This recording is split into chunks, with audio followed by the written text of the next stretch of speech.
they let me know that I was going to say something, I probably would have taken notes and I would have tried to keep here longer than they want me to speak.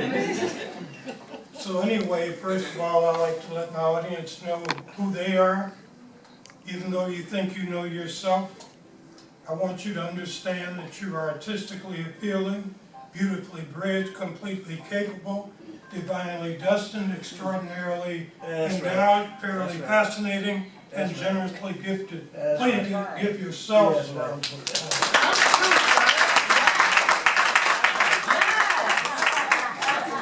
And normally, if I get that much applause, I just go and sit down. I want a little more than that. I wish so badly there were city leaders, and you can't get any more people in here. There is a limit. I wish the news media was here because I want to share why I believe it's important.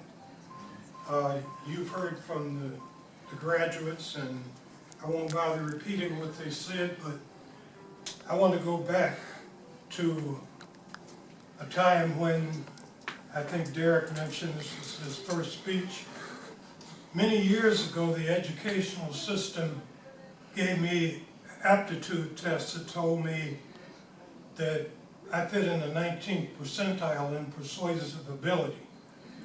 What that comes down to is I should never try to talk to anybody about anything, write about anything. I shouldn't even listen too carefully.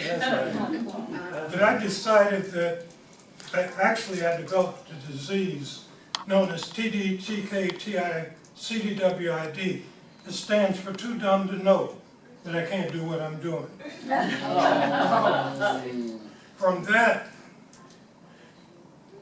I went to the Les Brown Speaking for a Living workshop. I started to hang around and be around people that were positive, people that didn't look down on and tell me what I didn't have, but they told me what my possibilities were. I gave a 3-minute speech at Cuyahoga Community College in front of 6,000 people, and I think Dr. Longmire listened to it. Everybody else probably thought it was too short to be worthwhile. But from there, I launched a second career in speaking and writing. I decided that I wanted to come back to Twinsburg and give back to my community. You will find books of mine on a couple of cruise lines. You'll find the United Nations in South Africa has recognized and recommended one of my books. You'll find that I spoke in Sydney, Australia, to a group of Australians and Chinese people. I was invited to come to Hong Kong, but they couldn't work out the money. I didn't want to fly coach. I did all of this, but what I want to really share with you is, in trying to bring the word back to my own community, to a high school that at the time was less than 2 miles from my house, Twinsburg Board of Education decided we don't really need you in here helping us do anything. And I wasn't trying to take the job. But what bothers me about the situation is they turned down free help, somebody coming in free to speak to them.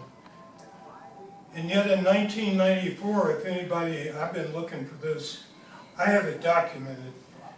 There's a calendar that the school puts out every year. I think at the time, I don't know what it's entitled now, but at the time it was your Twinsburg schools or something like that. They reported that they had improved scores in the national average. They said we would have done even better. You know where I'm going. You probably saw it. We would have done even better, except that our system has 22% minority population, as opposed to, for example, Hudson, which has 2% minority participation. So, if you tell 100 people, take the typical, if you extend that demographic and assume that you're going to tell 100 people these facts, or this fiction, help me with my math, let's see. Well, anyway, 22% of them are going to be mad because somebody called them a little less than. Yes. 22% are going to expect to have crutches to lean on. That's right. 22% have an opportunity to do less than their very best because they've been told by a system that they are substandard. 78%, I finally got that math together. 78% are going to be mad at the other 22%, or up to 78% are going to say, oh, you know, I would be in a better school system if it weren't for you. They are going to look around and wonder why they should support the school levy. Because some of y'all ain't going to learn anyway. When you pull down other people, regardless of who you're pulling down everybody. We all need each other. Amen. If you don't believe there are enemies greater than the people that live next door and up the street, you should visit a foreign country sometime. Not any foreign country, but there are some foreign countries that you can't stick your head out the door. Anyway, I'm getting kind of political here, but I just want to say that LEAP built a bridge over troubled waters that I was not able to. That's right. And that's why I am so in love with this program. What I did in the 1990s when the school system turned me down is I would look in the paper, in the Twinsburg Bulletin, and I'd find me somebody that looked like me, graduating, magna cum, whatever they're. Somebody in this community remembers it because every once in a while I'm approached. I would try to find their address the old-fashioned way. I look in those things called a phone book. If I could find the address, I would send them one or two of my books. And I'm smart enough not to communicate with students and try to influence anything, so I would send it to their parents in care of Mr. and Mrs. Bright student. And so I just want to leave you with the just a few thoughts, and the one thing is we cannot afford to not have LEAP because there will always be troubled waters. That's right. No matter how good you become, somebody will always look down upon you That's right. because you don't look like them or because of what they've been taught.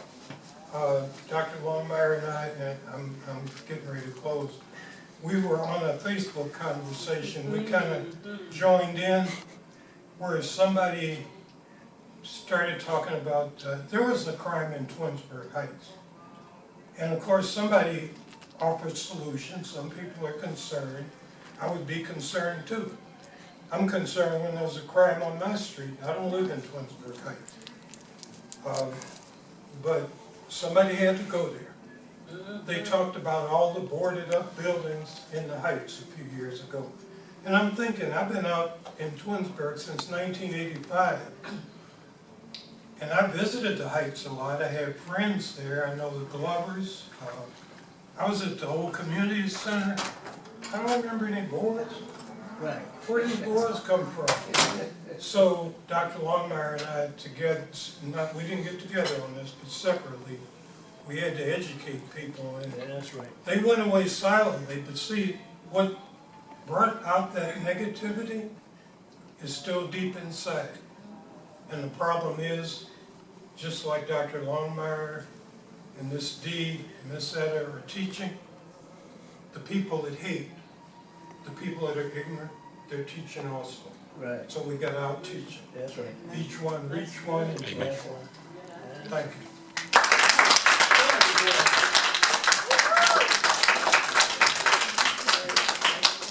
Very nice. That was Good job. very good, Mr. Thank Ford. you. And to that, Mr. Ford had said this, and it was so